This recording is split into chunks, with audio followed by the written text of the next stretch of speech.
Бишкектеги атышуудан 3 киши жаракат алды.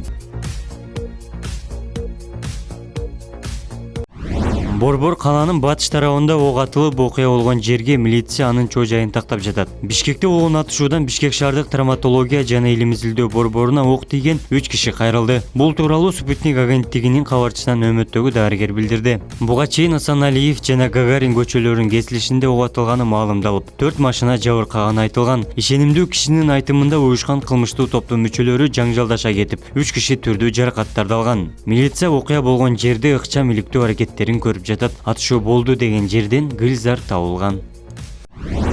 Ошто эт сатуу үчүн эшек фермасы түзүлгөнбү? Милициянын жообу.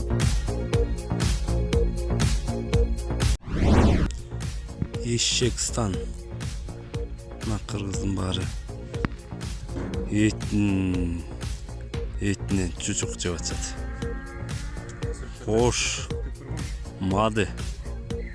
О сарайдын ичинин баары эшек экен.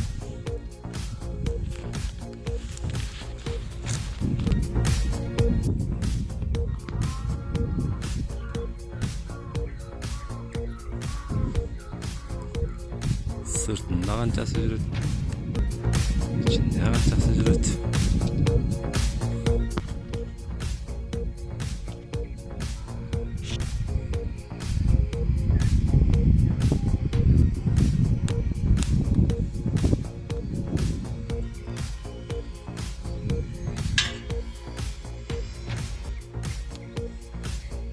Var go bir 400-500'tey.